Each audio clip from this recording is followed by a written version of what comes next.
If you are looking for FC25 coins as well as other game keys, currencies, gift cards, and more, check out u7buy.com. Doing so via the link in the description would really help me out.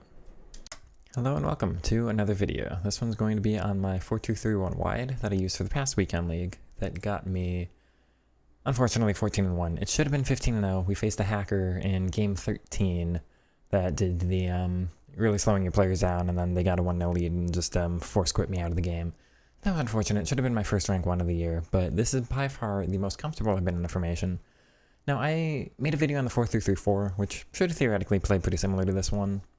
And I put that out there, and a couple of you resonated with it and tried it and said you really liked it too.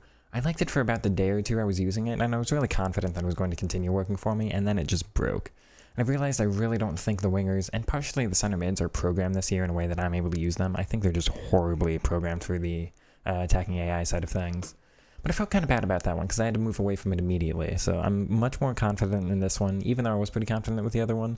This one is over a longer period giving me more consistent results. So let's take a look at the team management here. This is what I've got it set up on. Now, a couple things. I've tried target forward, balanced, and false 9 buildup as opposed to the advanced forward. Unfortunately, you just need goals from somebody eventually. I think having them too focused on build-up means you're relying on all of your other players to get your goals and never the striker. The striker, you just need shooting opportunities eventually. So as much as I like those for build-up, I do just need somebody to get into the box at some point. Otherwise, everybody's kind of lingering on the edge and you're never really able to attack. I've got solid enough build-up with the rest of the team here. Because those wide mids sit a little bit deeper, I'm able to still progress out of defense pretty easily. So I don't feel like I need the false 9 in this one as badly. It's kind of the same idea with the Shadow Striker. I've tried Playmaker for quite a while on this one. Ideally, I would prefer having them deeper and have, again, the wide mids kind of form your almost 4-3-3 in attack and have your kind of a solid base with a pivot here a little bit deeper, able to play those through balls or, passes up to them much easier. But at the same point, they just stay too deep. They never really make runs out of the box. I had somebody comment that Playmaker ++ might be better at that. So if you had one of those players, maybe that new Icon Lawdrop, with a Playmaker ++ role, maybe he'll make some more runs for you. It's worth trying out. I haven't tried that yet. If I do get one of those players, I might test it out. But I've got a lot of Shadow Striker cams, and I found it very effective.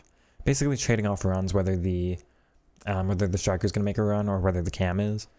And no matter which one makes that run, the other one's actually normally in a pretty decent spot to play past to the other ones. You've got some really nice trade-offs happening between the two. And as mentioned, those wide mids starting deeper and making those runs from deeper is so much more effective than anything else I've tried, because the wingers will just kind of sit further forward. We're going to talk about that later. But sit further forward or sit wider and just never really be accessible. The build-up here has been so phenomenal for me. Very consistent, very repeatable, almost no matter what formation I'm coming up against. Those both being on inside forward, I haven't messed around with the others. I don't think I will. Maybe wide Playmaker can do something similar. But I mostly doubt it. If you want to rely just on these two getting your goals, but the idea for me is having multiple players able to get goals at once, and this is kind of the most players I've been able to get involved on offense and kind of reliably, consistently get goals from more than just 1 or 2 players, right? And again, they sit deeper and build up, and then they'll make their run forward, and then they'll track back, and so they'll sit deeper once again, and be able to make the passes onto somebody else, which I find so important. Deep lying Playmaker, I haven't done center half, and I doubt I will try it. It's just not my style. But the holding keeps the CDM and the center backs like really close together, and I've actually found it worse for defense. Like it's much easier to counterattack against. The holding will also sit a little bit wider, I think. The deep lying Playmaker will stay central, or a little bit central, still a bit in front of the center backs, but there's a little bit more space between them, and I find it just more effective for defending against counterattacks. Now, if you do roaming, you'll actually get some pretty significant runs. We can see my drawing tool here. No, we can't. Where'd it go? There we go. Sometimes on roaming, these players would actually make these runs here, which is nice and unique, and one of the best ways I find to get multiple attackers up the field at once. But the problem with it being these ones will crowd out your wide mids, so they'll just kind of stay deeper, a little bit wider, and never be able to make that run inside because somebody else is occupying that space. So I'd rather have my central creative player to make those passes into here, or just have somewhere where I can recycle the ball back to if I need to, if I just kind of get pressured a little bit too much and need to go backwards. You can definitely try roaming though if you like that idea. Maybe roaming and wide Playmaker would do a little bit better for some people, but for me, the consistency of them always being pretty much in the same spot with deep lying defend means my build-up is really consistent, really repeatable, and just the consistency of it means I know exactly what to expect every attack, and it's very easy to do just kind of the same actions when I get in trouble. Wingback on the fullbacks is the other kind of important thing here. You'll get them pushing just a little bit. They won't get all the way down the field up here most of the time. Maybe like 1 or 2 attacks per half. Most of the time they kind of stop around here. But they get far enough forward where I think they almost occupy the same spot as those wide mids and force these players to make runs inside. You know, my left back will say, hey, I'm occupying this space now. You should move somebody somewhere else. And that will cause almost this inside run. Whereas when you do wingback with the left mid, or with the left winger instead, they'll get up here, but not really push this player to make any kind of run. So I think having these two, it's very solid in build-up. You'll get kind of a lot of 2v2s on the side of the field, and if you have the quality with these two players, then it's pretty easy to just do your little passes and get on beyond them. But also, you'll get these little creative runs being made that I think are really effective. Let's get into some highlights here, because, oh, no, actually, final thing is short passing. Some people I think will also do better on balanced, but I like the short passing of getting everybody just a little bit closer together. I'll get in just more accessible spots for me. Sometimes on balance, they'll stay a little bit wider. They might make more runs, but it's a little bit harder to make that greater distance of a pass. Whereas on short passing, I think will come inside just that little bit more. And sometimes you might have to cause that manual run by pressing L1 and causing them to make that. But they'll be in an easier spot to do it rather than pressing L1 on them when they're all the way kind of out here. So I found short passing to be the best. I've had a couple people comment saying they've tried this and done balance themselves. It really does depend on your playstyle. If you are kind of dribbling reliant like me, I think short passing is going to be the way to go. But if you're more attacking AI reliant and you need your team to create chances on their own, then balanced or maybe counter would be the way to go. I think most people are using balanced. After that, let's get into the highlights here. Now, something important I've really found with this formation is it's the most effective I've found against the offside trap this year. We'll watch as the offside trap just about gets activated here, because I don't think, this is whatever pressure tactic the opponent's on. Maybe they're on like 80 depth or something. And you'll see Schuler gets caught out by it. But because Malin and Musiala start here, rather than in any of the 4-3-3s I've used where the striker's here and the wingers are also on that same for far forward attacking line, where the opponent's offside trap happens and they move from there to up here, and all of a sudden your entire offensive line is offside and you can't access any of them, we'll see that because everybody's starting deeper, Schuler gets completely caught out. But it's Musiala and Malin that are kind of able to take advantage of the little bit stretched defensive AI of the opposition. Also find the same thing happens deeper. So if you're you're attacking around this zone, and the opponent, or you have to recycle, maybe you go like down the wing and you have to move the ball back. This moving back action will cause the defensive line to move up, maybe just that 5-10 yards and go up here instead. And it's kind of the same thing. It will catch your wide mids out every single time, but your wide mids will be, because they start a little bit deeper, this line moves forward, and eventually this line's going to move back. They'll move forward and then they'll go back again. They'll move back from there. And the defensive line always moves back a little bit slower, or a little bit faster. That back four will move back faster than the midfield four. So we get just that little bit of separation between these two lines here. And that's where the wide mids kind of starting on that midfield line. When there's more separation generated here, these players will be significantly better positioned to exploit that gap, rather than your wide mids who are always just kind of trying to stay here anyway, getting caught by every single offside trap. So you end up getting in those situations where if you can just recycle when you see that offside trap happening, you just go back and then look to move forward again after this line steps up, you'll find such an easier time getting into the space here rather than getting into the space here. We'll watch as this attack progresses. Francisco, you even get some decent movement with it. But what we're watching is that offside trap spam happens. That's a failed pass from me. I probably just need to put more power in this. And it's the same idea. We've had two of my attackers successfully kind of drop off from that offside trap. And watch as that happens. And eventually that line will drop back. Now, obviously this is partially because my opponent's dragged one of the center backs way out. But you'll see as these players start to drag back just a little bit quicker than midfielders will. If I make that pass properly, I probably just need to do a better dribble with Francisco, open up the space, or more power in it. Or you can do it over the top. I've got two runners. Excuse me on that. I've got two runners happening here. I should be able to access both of them with the ball just over the top. But point being, again, the most effective I found against that offside trap highline stuff this year. Now, we'll get to watch another build-up here. And a bit of curiosity happening between my center backs there, but pulled their offensive line pretty far out of shape. But now I've got my midfielders, once again, in pretty decent, accessible position. Some of them even rotating just that little bit around. Nice late run there from Mullen. Able to find him on the over the top. Now I've isolated him. I'm just got to do a little creativity. You see, I wasn't able to pass back to the cam because he's just too far away, too many defenders in the way. By stalling a little bit, he's made a run. That run actually opens up space for everybody else. But then these CDMs are sitting in these really nice spots where I'm able to still access them. You see what I'm doing here with Garcia is just trying to drag the team out this way. Their midfielders were in a decent spot.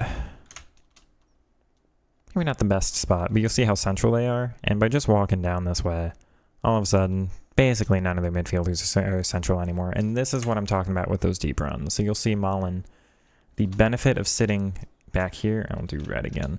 Benefit of sitting back here as opposed to here is these players will make this run, not really curved, they'll make this run, but you're never quite sure when this is going to happen, and this will just get beaten by the offside trap every single time. They'll just step and your player will sit here. Sometimes your wingers will even sit on the other side of the defender, so you can't even pass it to him because there's just a guy in the way. But even, they'll move inside sometimes, and you just can't make that pass. I mean, you can kind of here because the center back's a little bit further away, but, when they're set normally, the winger tries to make this run. They're too blocked by the two defenders there. And by the time you see that run happening, they've already taken 2 or 3 steps and they're offside. Because this guy starts so much deeper, I've got all of this time to watch as this run gets made and time it. And then it's all up, even as the defender recognizes that that's the danger of the run. Do I cue this? I forget, actually. I press L1 on him. I think I do here. Yeah, there was an L1 tap. But it does give you that ability to manually queue it. Again, if they're here and you manually queue it, you still don't have time to react. But it's the effectiveness of that deep run. A little bit of a poor attack from me here, but you'll see kind of Franciscoli and Schuler. No, that's Musiala. There's even some rotation here. Musiala's drifted all the way from left mid. Let's watch how that happened, actually. I mean, he's making the run through the center. I think because Franciscoli's gone all the way off to the side. Musiala's taken up that central position instead, and even still, it prioritizes him. He's just that little bit further forward. We've got some nice drop-off here. So I've got Franciscoli accessible if I need him. There is a pass through to the middle here. You'll see I fail that. I probably need tiki-taka minus or a 5-star weak foot to make that pass or something. But again, I've got really good accessibility between my attackers. The biggest struggle I'm having is I'm used to attacking with more than 4 attackers, and this year that doesn't work. We're going to talk about that later. I'm going to get into the tactics board after this. But you only get these 4 attackers, as opposed to maybe some additional offensive support you might like. But they all make runs into the box is the thing, and they all pretty much start from deeper. Even Schuler sometimes you'll see she's making that run from deep. And just the whole point of this is basically those runs from deep are what I'm finding to be significantly more effective than any run starting from a further forward position this year. Now, a way to determine if this is a formation for you or not is it really depends on how much you like to linger on the ball. If you're really direct like this, I don't think it's the way to go. So you'll see sometimes either it's just the length of the weekend, I play too many games in a row, or it's too high stress, or some games the pressure really gets to you and you start not playing as well. That's when this formation becomes less effective. I think it's largely down to short passing, because the short passing tactic really hinders the effectiveness of playing direct. You'll get it obviously sometimes, but the thing with playing direct is it will always look like it's open. But what happens is when you're in this shape here, especially when you're or basically every time you're transitioning out of defense, right? And you try to move it up to your attackers too quickly, these players end up really isolated. It ends up, especially if you move it to the attackers and the defensive lines are here, a lot of times when you make this pass through the midfield line, it closes off going back. So you'll make, the move forward, and then they'll stop the ability for you to recycle, and all that's ended up happening is you end up trapped between their 2 lines with no escape route. So unless you've got really good ability to hold on to this ball forever and just kind of, linger and delay and just spend 5, 6, 7 seconds to wait till you find some connection or dribble out of danger, then all you're really doing here is progressing the ball into a spot that's completely controlled by the opposition. So here you'll see the run from Francescoli completely offside. It's not the best run, and that happens sometimes. It's this game. It's not like this fixes attacking AI. It's just the best I've found. And I am having fun with it, but not as much fun as I would have were this a better game. Anyway. You'll see this turns more into a 4-2-2 rather than a 4-2-3-1. You'll get that again sometimes. You'll almost have that 2-striker effect as opposed to the 1-striker, 1-cam. What ends up happening there is you pass the ball up to your offensive line. You're really not unable to access, once again, like any kind of a cycle going back ability. Now, it ends up opening up for Musiala there. And I would have been able to go back actually in this situation, but the idea being, if you're stuck in the idea of going forward, this probably isn't the one for you, because you're waiting on those delayed runs for this player to go from here, maybe here, to a little bit more inside, to then make that run from deep. Whereas if you're always kind of going forward, you don't give any of your team time to get into those better positions to make runs. So I think if you're really stuck in that direct way, sometimes the 4-3-3s can do that if you're just really direct and counterattacking and you just try to get down the wing every time you can do that. Or a dedicated 2-striker formation might do that pretty well. But again, you'll want counter or balance for that, not the short passing tactic. You'll see in situations like this, just kind of isolate yourself a little bit too far from your midfielders. Again, I'm stuck in the idea of going forward. The space looks like it's on, but it really isn't. This would require probably incisive plus rather than incisive minus, so like De Bruyne could probably make that.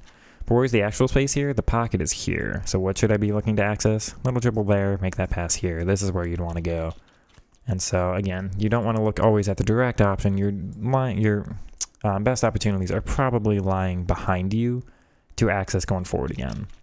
Something really important to keep in mind is when you get the ball with your attackers, there's nobody forward to get the ball to.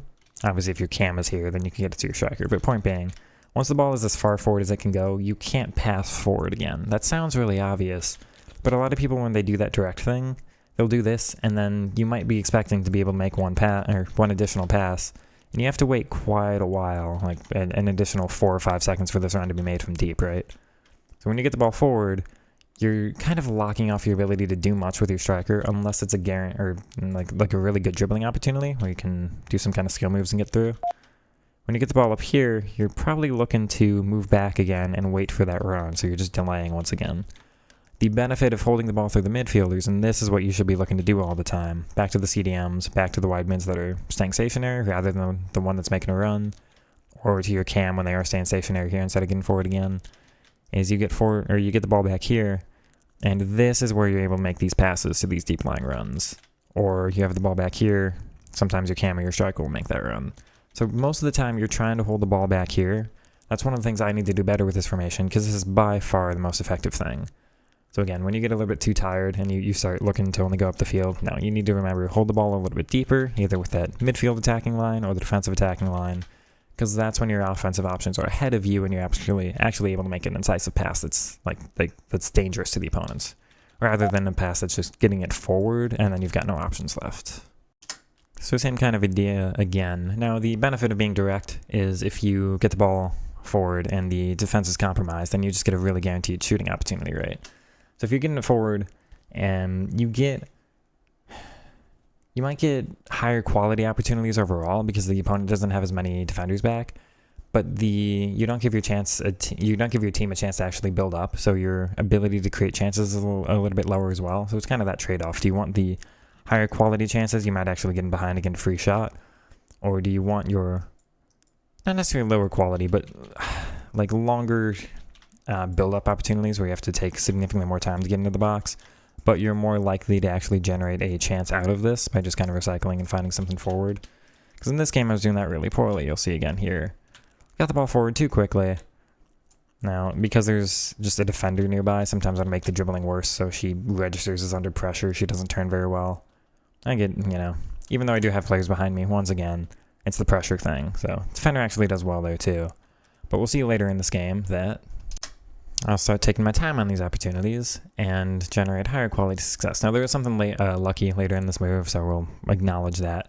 But instead of taking that immediate direct pass, it looks like I might have something on to Francescoli or Schuler, both players ahead of me. But again, you get it forward to these two, you don't really have anybody connected yet because you've gotten the ball forward too quickly. So instead, I'll linger with Musiala. Hold the ball, I'm just kind of staying in the same space for just an extra second or two. Allows a different run to be made.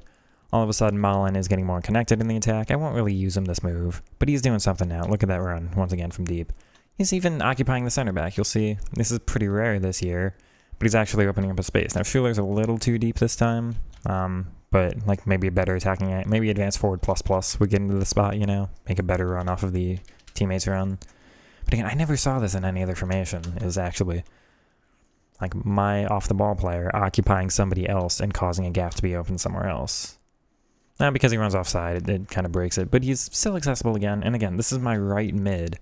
He's gotten all the way across the field. So again, it's up to you if you like this or not. I love the freeform, like, player swapping sides where he ends up here, my left mid will end up over here, Cam will be maybe swapping out over here. He'll kind of replace this player here. I love when they actually get some freedom of movement, right?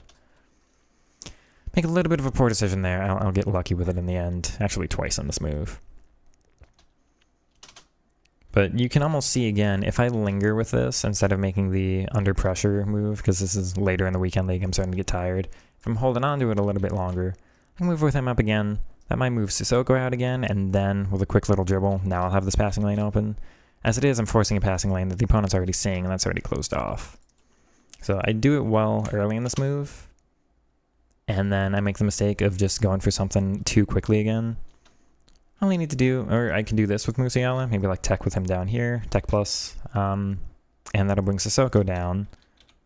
And now instead of him covering this spot, he's covering this spot, he's moved down again. That opens up who knows how much space up here. Now I get lucky, and it's just kind of from here, the fact that, and again, in no other formation have I had players this close. I wish I had the ability to get more players on offense once again. I just think it's too compromised if you're sending too many players forward. But this shape, personally, I love. Again, like left mid's kind of left cam, left forward, right mid striker. Striker and cam are both kind of cam spots. And just the idea that they're so close means you've got such great ability to play off of each other. Now my opponent gets unlucky, so they did tackle the ball and I got it off of them. This is, once again, a lucky move. But you also get some of the jam opportunity with this because your players are so close that eventually, if they do tackle it, you might get some of the rebounds too. So there's even a benefit with that. But again, I'm really enjoying the attacking movement because I haven't seen anything else where my player will end up like making that kind of movement, right? Every other formation, like my left wing, we'll just kind of say left wing. They'll be either here and build up or they'll be here on offense. And there's no ability for them to move anywhere else. It's almost like they're here and my other players are here and here, and they're just blocking off going off this way, because this player never dropped off to make that run. For some reason in this one, maybe the striker's here, the cam's here, but then the left mid gets pulled out of position because I'm dribbling with him. Now this player goes and rotates out. Now the striker goes, oh, the cam's not here anymore, I'll be cam. And the right mid goes, oh, there's no striker, I'll go be striker. Maybe it's just the fact that some of them are vacating their spots, but again, the movement with this I've found not ideal, not as good as last year or anything, but again, the most fun I've had this year.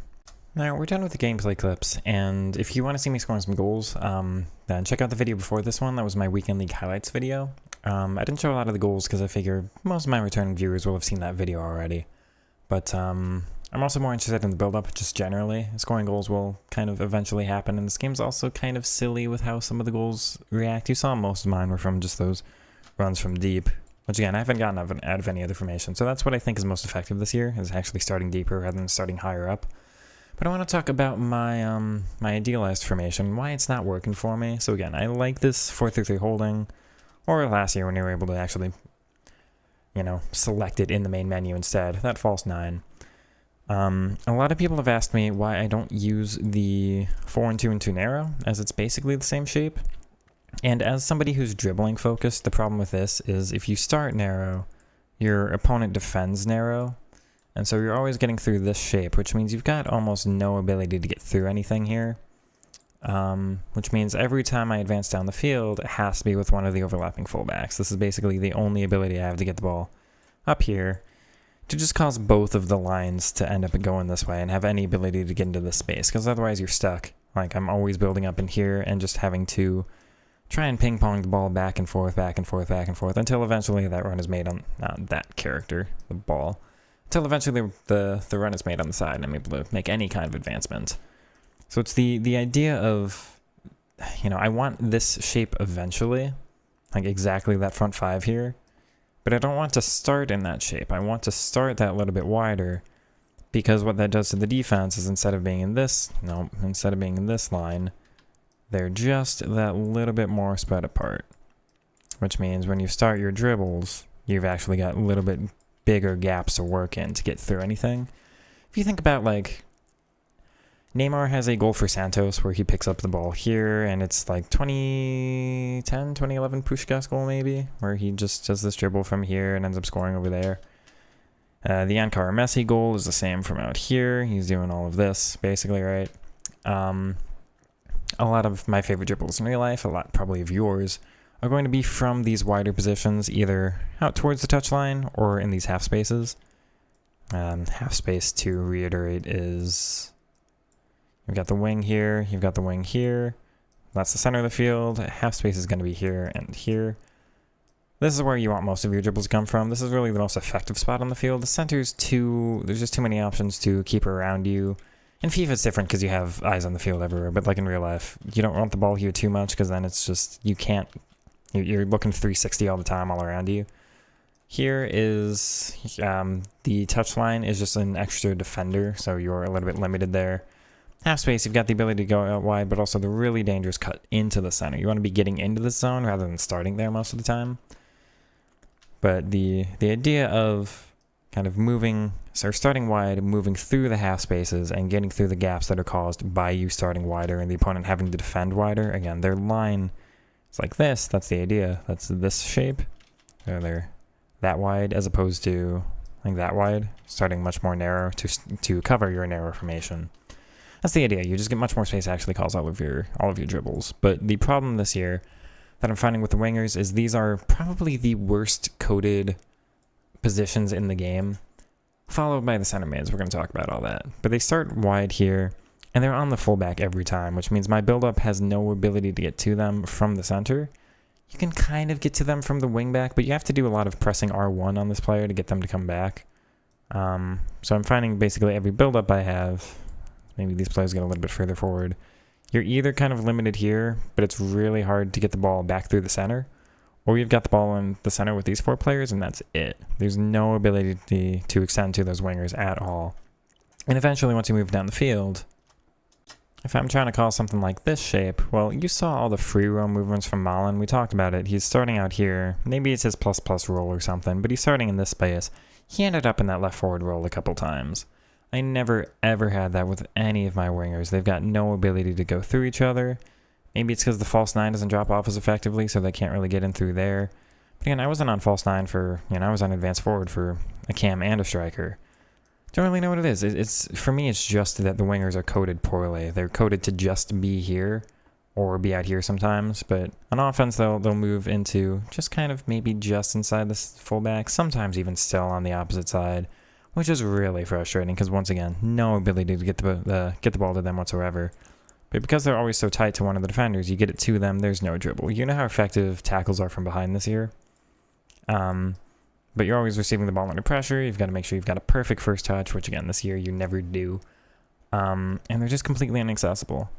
Last year, you would have times where, if your fullback's making the overlapping run, you would also have one of the center mids come out here to support. So you'd end up in much more varied shapes. You might get something like this.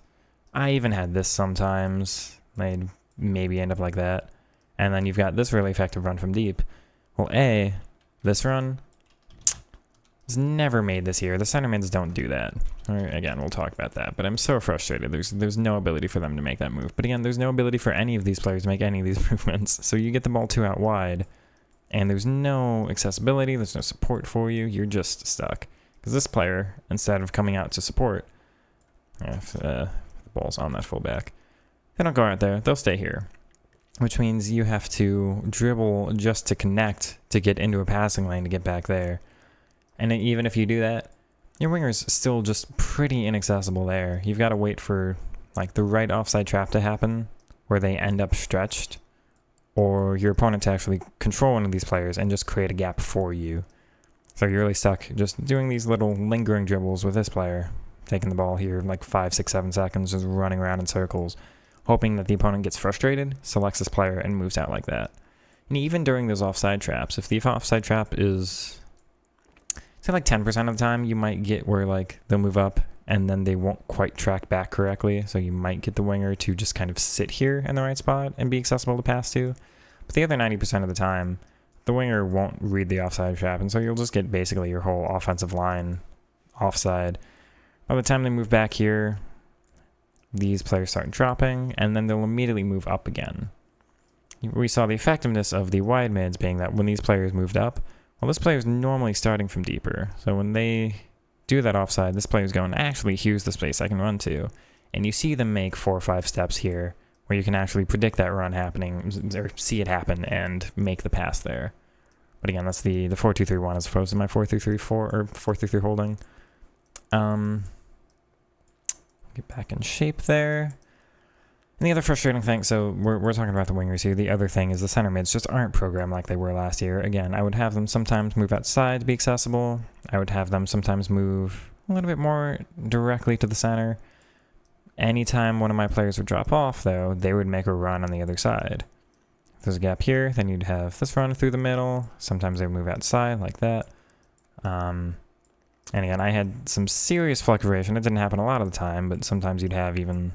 It was like these kind of movements, right? This year, not at all. My problem with what they've done with roles is last year we had like get into box for cross and stay back while defending or stay back while attacking and maybe like 1 or 2 others, and that was kind of it. This, but they're so coded as a center mid, which means generally the center mid movement is covering a pretty wide range. It's like this. And they've got the ability, sometimes even into the box, right? So you'd have center mid range on offense would be maybe something like that, maybe even a little bit wider, and very occasionally off to the sides. The problem here is instead of the center mid as in a position can be any of these spots, but you have to select one of the roles for them to play, which means you are limiting off one of these options no matter what you do. Anything you select will cause them to be not this shape. I wish we had some ability to just be like, be a generalized center mid, do all of the roles, but no, we don't have that, right? So if you do box to box, the shape that's kind of like this, you'll get the idea, turns more like this. So they become way more linear. They'll just be in the center. No, they'll be in the center shaded in spot here. Which means anytime the ball is out wide here, it's much harder to get back in a position or get the ball over to them because the defenders will normally be in these shapes here and just block it off going that way. You will have them very, very occasionally actually getting into the box, but it's pretty rare. Playmaker as a role will be, it'll be wider, but it's not going to be anywhere near as further forward on the field.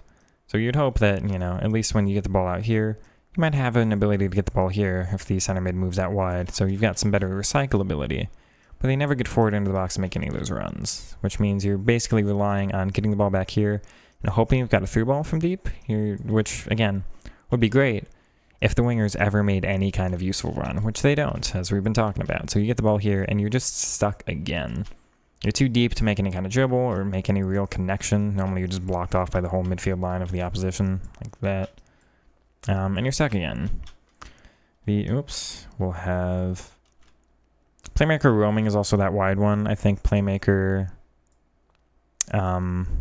attack, instead of like this shape, will be maybe, instead of this line, we'll have like up here, but it'll be a little bit more narrow as well. So Playmaker roaming and Playmaker attack are both going to have limitations. Deep lying Playmaker will mean they won't get this far up the field. They'll be maybe more like here. Maybe just that little, not super narrow, but a little bit more narrow. No matter what you do, you're limiting off what you actually want from your center mid. Again, I want my center mid in the box sometimes. I want my center mid out wide sometimes. I want them getting over here sometimes. Like, they need to perform all, these are varied roles. I think that's the way I want to put it. Center mids perform so much in real life. You think about like a top quality center mid, maybe your KDB or something like that. KDB is playing crosses from here. KDB is getting to the box. You'll see him take shots from all over here, right? Sometimes he's in the box on the end of somebody else's cross. No matter what, he's like, he can be here, he can be here, he can be here. Like, there's so many positions you can end up taking. He says a varied role, and you need so many actions performed from them, and so many connections for them to get connected from the rest of your team, right? Instead of being disconnected and just inaccessible. Same thing with the wingers. These are varied roles where sometimes they want to make a run outside, maybe it's sometimes inside, sometimes they'll drop off, sometimes they'll be accessible for a pass, you start that dribble from deep, sometimes you just want them not even to be somebody I pass the ball to, but just the existence of this player means this player has to guard that one, which means instead of, we'll show like that much space on defense between the two center backs, it's that much space, just that little extra yard or two, which means your striker can make a better run into that gap, right? Sometimes that's all you need. But we'll call that pinning. It'll pin the defender back there, which causes a gap for somebody else. Never happens this year, because they'll just, instead of making that run a little bit off and causing the defender to run with them, they'll just sit behind the defender instead. It's so infuriating. But again, these are varied roles. I think the thing with the 4-2-3-1 is you don't need the variation from them as much. And we got it. You saw, once again, sometimes my players would end up in pretty free-form, free-roaming positions. But, you know, the left mid is allowed to just kind of be one-dimensional like this. Cam can kind of be one-dimensional like that. It's okay. The striker can be one-dimensional. Like, all of these players, and they're not in that formation, once again, we're talking about. But even if they were, or even in the games where maybe the opponent just has that high-pressure tactic or the one formation you can't play against and it just causes them to be one-dimensional, they'll still be one-dimensional in a more effective way. The problem is center mids and wingers are the most one-dimensionally coded players in this game, and the two positions that you need them to never be one-dimensional. They always need to be creative and causing something to happen instead of just being linear than that one-dimensional. That's what's really, really frustrating to me. So the effectiveness of that 4-2-3-1 wide. Now this almost ends up being a similar shape. All we've caused is instead of these players being up here, they are further back. Instead of this player being on the defensive side of the pivot, he's on the offensive side. And that's it. It's a massive change to the shape. I'm not going to downplay that. But it causes some similar things. I'm just looking for my depth between this triangle here to be further forward. And sometimes you'll get the ball forward to lay it off back this way, as opposed to my triangle being on the other side, where we'll put the ball back sometimes to get the ball forward again. Theoretically accomplishes a similar thing. It's just pushing the opponent's midfield line back as opposed to causing the opponent's midfield line to come step to you and create gaps behind it. But like, you still can use build up in a theoretically similar way, just on the opposite side. But again, the main thing I think here is the effectiveness of those midfielders dropping off. They'll make a run sometimes, maybe they'll even be creative, and then they'll get back into position to make another run. Even if they don't on that play, then you'll just still have them as a passing option. So you've always got somebody to recycle to. And again, I think the thing I want to highlight here is we've gotten rid of the left wing and right wing, and we've gotten rid of the two center mids. The CDMs are just coded better for me. They stay in better positions. They pull the opponent's defense art just that little bit better for whatever reason. Again, EA's just programmed it like this. You know, your striker's kind of one-dimensional, and that's theoretically, like, if the striker's a one-dimensional position, that's theoretically fine. That's okay. They're allowed to be. You want them to be just a primary goal scorer, that's fine. But we've gotten rid of the one-dimensionality of everybody else because the cam is programmed better than center mids, the left mid and right mid are programmed better than wingers. If they ever fix the programming on these players, I will happily try a 4-3-3 again, but I think at this point I have to just get rid of my experimentation with it because, again, I'm fed up with how they've programmed them this year. I'm infuriated by it, but I just can't tell. Like, I can't bother with it anymore. I need something else. I guess maybe this is the effectiveness of why everybody's doing a 4-4-2, because those, again, the wide mids are just better this year. They've never been better in FIFA, I don't think. We've never had them so effective making runs from deep or actually cutting inside, which I guess is fine. Like, yeah, if you want that to be a thing, that's okay. I guess I'm just frustrated with myself that it took that long to realize it, but here we are. Now, the one final thing I think I'm really getting used to from this formation is only ever scoring with 4 players. which is better than my 4-3-3, which again only ever scored with 3 players because the center mids weren't programmed to ever score with. So this is supposed to be a 5/7 attacker formation. When you think about it, like that's 7 players across this line, right? 8 sometimes if the CDM ever gets involved. The idea is to have like the 4-3-3 holding is the most attacking formation if you just put attacking instructions on everybody. But it's not this year because I never scored goals with these players unless this was like Hamshik taking a power shot, right? So on the one hand, the formation like this has less attackers. I'm only ever scoring goals with 4 of my players. But on the other hand, that's 4 players as opposed to the 4-3-3, which only ever had 3. So again, if they code a way for me to play a formation that allows me to get more players forward, I will try it.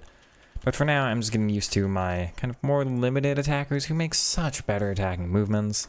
I'm a little bit more defensively solid. You know how effective counterattacks this year, and everybody will do your, L1 triangle over the top spam stuff and all that. But defensively, not committing as many players forward will also, be better against those counters. It also, I think, doesn't mess with the attacking AI as much. As I mentioned, if you do deep-lying roaming on these players, they'll have your CDMs get forward, but those will mess with your wingers, or your wide mids.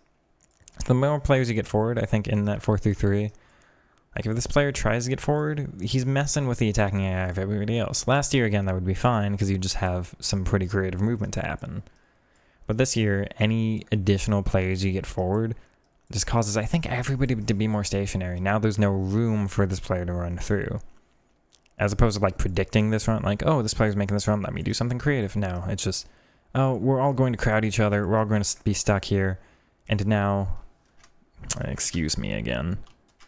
And now this player, nope. And now this player can't make a run because these players are both occupying that space already. So the other nice thing about the 4-2-3-1 wide is nobody's already occupying that space. So you're not blocking off your own players from making runs. I guess no matter what formation you're playing, keep that in mind. The more players you're getting involved, the more it's going to mess with some of your runs being made. One final note is the 4-2-3-1 wide as opposed to the 4-2-3-1 narrow with all cams. The cams would just play wider. I think, again, it's just these are all considered attacking roles, and sometimes the attackers will crowd each other out, where this player won't make any runs. And this player, as an attacker, isn't coded to come support.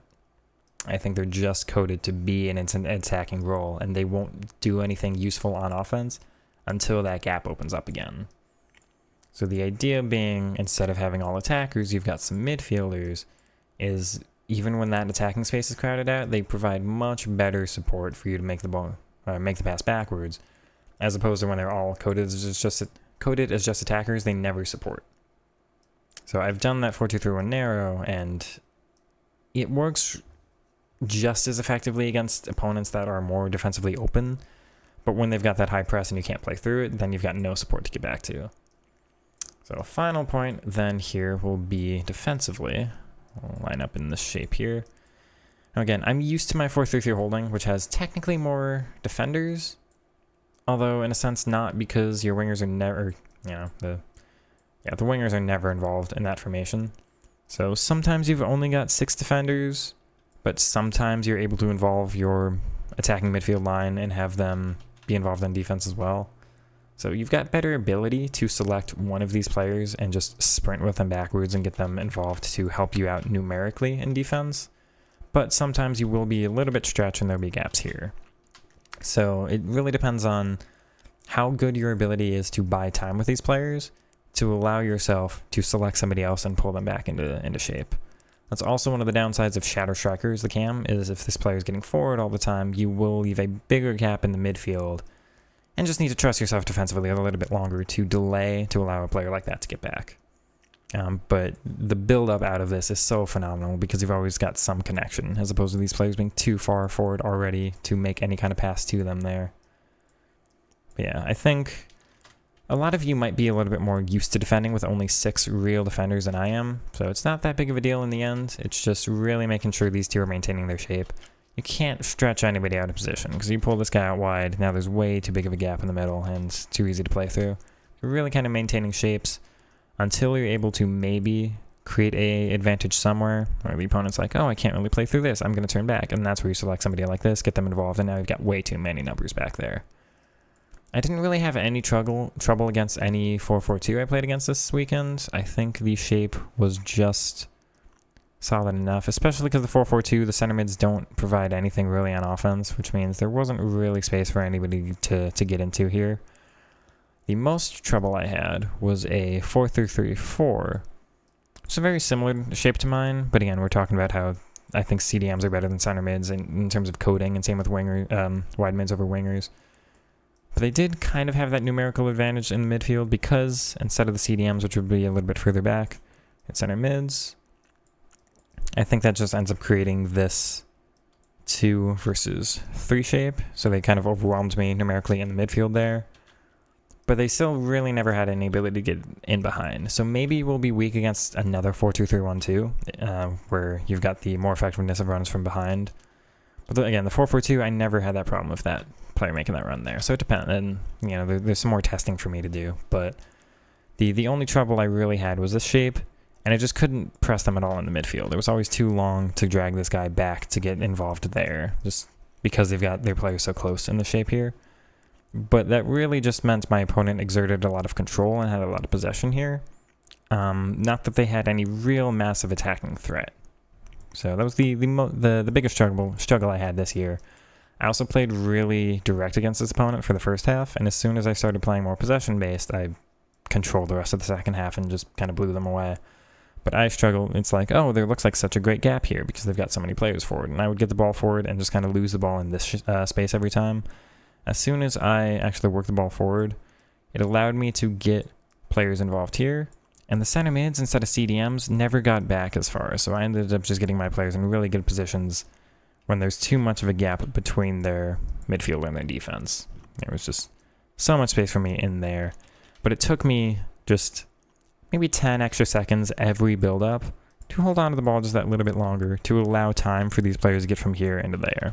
So the directness, this isn't going to happen immediately. You want to just linger a little bit and allow your players to get into that shape.